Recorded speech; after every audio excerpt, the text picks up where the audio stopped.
Praise the lord. మన ప్రభువును మన రక్షకుడైన యేసుక్రీస్తు వారి పరిశుద్ధమైన ప్రేమ కలిగిన నామంలో మీ అందరికీ మా హృదయపూర్వక వందనములు. ఈరోజు దేవుని వాక్యము, అవి నిమ్మలమైనవని వారు సంతోషించిరి, వారు కోరిన రేవునకు ఆయన వారిని నడిపించెను. కీర్తనల గ్రంథము 107వ కీర్తన 30వ చరణం. They were glad that the waters were quiet and he brought them to their desired haven. Psalms chapter 107 verse 30. ఈ రోజుకు గాను కృపగలిగిన దేవుడు మనకు అనుగ్రహించిన వాక్య భాగమును బట్టి ధ్యానించుకుందాము. ప్రభునందు ప్రియమైన సహోదరి సహోదరులారా, దేవుడు ఈరోజు మనకు వాగ్దానం చేస్తున్నాడు, మనము కోరిన రేవునకు మనల్ని చేరుస్తాడు అని. అనగా మనము చేరుకోవాల్సినటువంటి గమ్యానికి, మనము పొందుకోవాల్సినటువంటి విజయానికి, మనము కోరుకున్న స్థితికి ఆయన మనల్ని తీసుకొని వెళ్తాడు. ఈరోజు ఈ లోకంలో ఎంతోమంది వారు చేరాలి అనుకున్న గమ్యానికి చేరలేకపోతున్నారు కదండి. వారు అనుకున్న స్థానంలో వారు నిలవబడలేకపోతున్నారు. దానికి కారణం వారు ఏదో అసమర్థులని, వారికి ఏదో జ్ఞానం లేదని, వారు చేతకాని వారని కాదు. అన్ని ఎబిలిటీస్ ఉన్నా, అన్ని క్వాలిఫికేషన్స్ ఉన్నా వారు ముందుకు సాగలేరు, వారు పడిపోతుంటారు. దానికి చాలానే కారణాలు ఉంటాయి. ఈ లోకము వారిని ఎదగనివ్వదు, వారి యొక్క కుటుంబము వారికి అడ్డుగా వస్తుంది, వారి యొక్క ఆర్థిక పరిస్థితులు, అనారోగ్య పరిస్థితులు వారిని కృంగదీస్తుంటాయి. నాకు తెలిసిన ఒక సహోదరికి కూడా ఇటువంటి పరిస్థితినే ఎదురైంది. ఆమె కుటుంబంలో పెద్దది, బాగానే పీజీ వరకు చదువుకుంది, ప్రతి సబ్జెక్టు టాపర్గానే ఉంటుంది. సడన్గా ఆమె తండ్రి కాలం చేశాడు, బాధ్యతలు ఆమె మీద పడ్డాయి. తన తమ్ముణ్ణి, చెల్లిని, తన తల్లిని కూడా పోషించాల్సిన పరిస్థితి తనకు ఎదురైంది.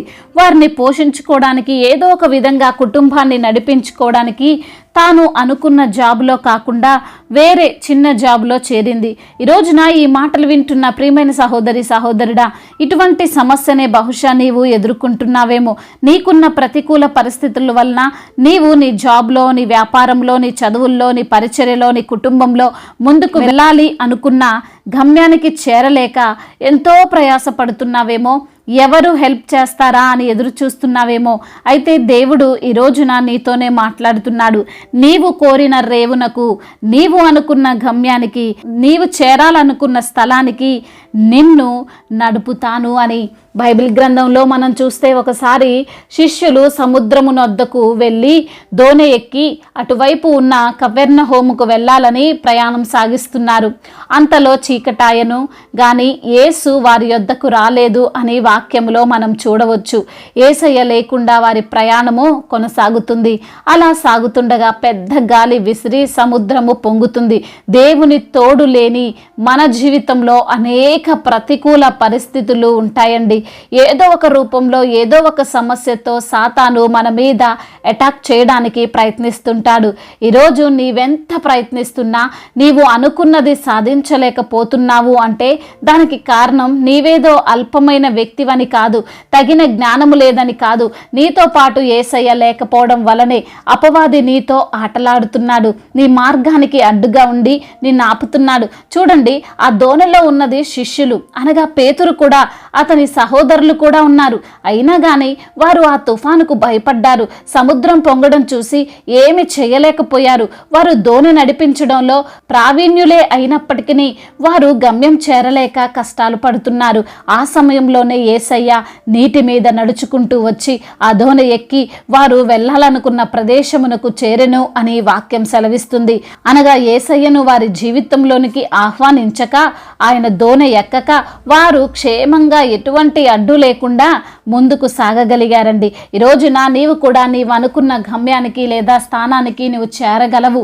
నీ ఎదుట ఉన్న నిన్ను నీవనుకున్న రేవుకు చేరకుండా ఆపుతున్న ఏ సమస్య అయినా, ఏ అనారోగ్యమైనా, ఏ ఆర్థిక సమస్య అయినా, ఎటువంటి కుటుంబపరమైన పరిస్థితులైనా సరే అవన్నీ కూడా నెమ్మలిస్తాయి, అవన్నీ కూడా నీ నుండి వెళ్ళిపోతాయి. ఎప్పుడంటే దేవుణ్ణి నీ జీవితంలో చేర్చుకున్నప్పుడు, ఆయన సహాయముతో నీవు ముందుకు వెళ్తున్నప్పుడు. ప్రియమైన సహోదరి సహోదరుడా, నీకు ఎదురుగా ఉన్న సమస్యను చూసి, నీ మార్గంలో ఉన్న అడ్డుబండలు చూసి నీవు భయపడి ఆగిపోకు. దేవుడు వాటన్నిటినీ నీ ఎదుట నుండి తీసివేయగల సమర్థుడు. మన పరమ తండ్రి, సర్వశక్తిమంతుడైన దేవుడు ఈ లోకాన్ని శాసించగలడు. ఆ రోజు శిష్యులు వారు అనుకున్న ప్రాంతానికి ఎలా చేరగలిగారో ఈరోజు నీవు కూడా నీవనుకున్న ప్రాంతానికి చేరగలుగుతావు. అపవాదే రాని, శత్రువులే ఆటంకపరచని, ఎవరు వచ్చినా ఎన్ని చేసినా ఏమి చేసినా నీవు సాధించాలనుకుంది నీవు సాధించగలవు. నీవు పొందుకోవాలనుకున్నది నీవు పొందుకోగలవు. కాబట్టి దేవుణ్ణి నీ జీవితంలో చేర్చుకొని ధైర్యముగా ముందుకు సాగు. విజయం నీదే. దేవుడి మాటలను దీవించి మన హృదయములో ఫలింపచేయునుగాక. వాక్య భాగమును బట్టి ప్రార్థించుకుందాము. ప్రతి ఒక్కరు కూడా ప్రార్థనలో ఏకీభవించగలరు. ప్రార్థన. సర్వశక్తిమంతుడవైన దేవ, సకల ఆశీర్వాదములకు కారణభూతుడవైన మా ప్రియ పరలోకపు తండ్రి, ఉన్నతుడవైన దేవ, సర్వోన్నతుడా, మీకు వందనములు, స్తోత్రములు ప్రభువా. గడిచిన మే నెల అంతయు కూడా మమ్మల్ని కాచి కాపాడారు, క్షేమాన్నిచ్చారు, సురక్షితముగా మమ్మల్ని నివసింపజేశారు ప్రభువా. మీకు వందనములయ్యా. మరి ఒక నూతన నెలలోనికి మమ్మల్ని ప్రవేశపెట్టిన విధానమును బట్టి మీకు స్తోత్రాలు చెల్లిస్తున్నాం అయా. ఈ రోజున వాక్యము ద్వారా మీరు మాతో మాట్లాడారు ప్రభువా. అయా, మాకున్నటువంటి ప్రతి ఒక్క కోరికను తీరుస్తారని, మేము చేరుకోవాల్సినటువంటి గమ్యానికి పొందుకోవాల్సినటువంటి విజయము మేము పొందుకుంటామని ప్రభువా. మా యొక్క ప్రతి పరిస్థితిని తండ్రి మాకు అనుకూలంగా మార్చి మమ్మల్ని తండ్రి మీ యొక్క కృప చేత మమ్మల్ని తండ్రి మాకు విజయాన్ని అనుగ్రహిస్తారని ప్రభువా. ఈరోజు నా తండ్రి వాక్యము ద్వారా మీరు మాతో సూటిగా తేటగా స్పష్టముగా మాట్లాడినందుకు వందనములు. ఈరోజు ఎందరైతే బిడ్డలు ఏ సమస్యలతో, ఇరుకులతో, ఇబ్బందులతో, వేదనతో, బాధతో, కృంగిపోయిన స్థితిలో, నలిగిపోయిన స్థితిలో, వారి జీవితం పైన విరక్తి కలిగినటువంటి స్థితిలో ఉన్నారో వారిని మీరు జ్ఞాపకం చేసుకోండి ప్రభువా. అయా, ప్రతి బిడ్డకు మీరు తోడుగా ఉండండి. మీ యొక్క కృప, మీ యొక్క కనికరము, మీ యొక్క కనుదృష్టి వారిపైన ఉండులాగున సహాయం దయచేయండి. అనారోగ్య సమస్యల చేత బాధపడుతూ అయా మరి తండ్రి ఏమి చేయలేని దిక్కు తోచని స్థితిలో ఉండి మీకు మొరపెడుచున్నారో అయా, మరి నిజముగా బిడ్డలు మొరపెడుతుండగా వారికి ఉన్న ప్రతి అనారోగ్య సమస్యను కొట్టివేయండి. మీరు పొందిన దెబ్బల చేత, మీరు కార్చిన రక్తము చేత బిడ్డలకు స్వస్థతను కలగజేయండి ప్రభువా.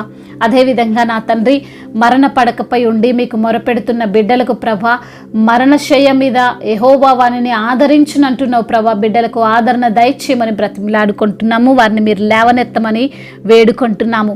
ఆర్థిక సమస్యలను కొట్టివేయండి తండ్రి. అప్పుల భారాల నుండి బిడ్డలకు విడుదల దయచేయండి. అప్పు ఎలా తీర్చుకోవాలో తగిన జ్ఞానాన్ని ప్రసాదించండి ప్రభువా. అదేవిధంగా అయ్యా, మరి ఎవరి ఎద్దైతే అప్పు తెచ్చుకున్నారో ప్రభా, అయ్యా వారి హృదయాన్ని మార్చి ప్రభా మరి తండ్రి అప్పు తీర్చుకోవడానికి సహాయం దయచేయండి. అదేవిధంగా కుటుంబ సమస్యలు, కుటుంబ భారాల నుంచి విడుదల దయచేయండి ప్రభా. నీ భారము నా మీద మోపము, నేను నిన్ను ఆదుకుంటానంటున్నారు తండ్రి. అవునయ్యా, కుటుంబ సమస్యలు, భార్యాభర్తల మధ్య విభేదాలు, అన్నతమ్ముళ్ళ మధ్య విభేదాలు, ఆస్తి గొడవలు, వీటన్నిటి నుంచి కూడా విడుదల దయచేయండి. సంతోషము, సమాధానము కలిగిన కుటుంబముగా ప్రతి కుటుంబాన్ని నిలవబెట్టమని వేడుకుంటున్నాము. యవన బిడ్డలను బట్టి ప్రార్థిస్తున్నాము. యవన వయసులో మీ కాడిని మోసే కృప దయచేయండి అయ్యా. యవన వయసులో తండ్రి మీ యందు భయభక్తులు కలిగి జీవించి మీ యొక్క నామ మహిమార్థమై వారు జీవించినట్లుగా సహాయము దయచేయండి. అదేవిధంగా గర్భఫలము లేని బిడ్డలను జ్ఞాపకం చేసుకొని వారికి గర్భఫలమును దయచేయమని బ్రతిమలాడుకుంటున్నాం. గర్భిణీ స్త్రీలను దీవించండి. తల్లి బిడ్డలకు క్షేమాన్ని దయచేయమని బ్రతిమలాడుతున్నాం ప్రభా. అదేవిధంగా నా ప్రభా, కోర్టు సమస్యలు, ల్యాండ్ సమస్యల నుంచి విడుదల దయచేయండి. వారి పక్షాన మీరు న్యాయమును తీర్చమని బ్రతిమలాడుకుంటున్నాం. దేశాన్ని, అధికారులను దీవించండి. వారికి మీరు తోడుగా ఉండండి. అధికారులకు తండ్రి సమయోచితమైనటువంటి జ్ఞానాన్ని మీరు అనుగ్రహించండి. దేశాన్ని ఎలా అభివృద్ధి పరచాలో, ఎలా నడిపించాలో మీ యొక్క జ్ఞానాన్ని వారికి ప్రసాదించమని బ్రతిమలాడుకుంటున్నాం ప్రభువా. అయా, దైవ సేవకులకు మీరు తోడుగా ఉండండి. వారి యొక్క సంఘాలను విస్తరింపచేయండి. సంఘానికి మీరే శిరస్సై ఉండమని వేడుకుంటున్నాము. సువార్థికులను దీవించండి. మిషనరీస్ని ఆశీర్వదించండి ప్రభా. వారి యొక్క కుటుంబాలను విడిచిపెట్టి మీ యొక్క పనిలో ముందుకు వెళ్తుండగా వారికి ఉన్న ప్రతి ఒక్క సమస్యను, ప్రతి ఒక్క అడ్డంకును తొలగించమని, మీ యొక్క నామ మహిమార్థమై వారిని లేవనెత్తమని వేడుకుంటున్నాం ప్రభా.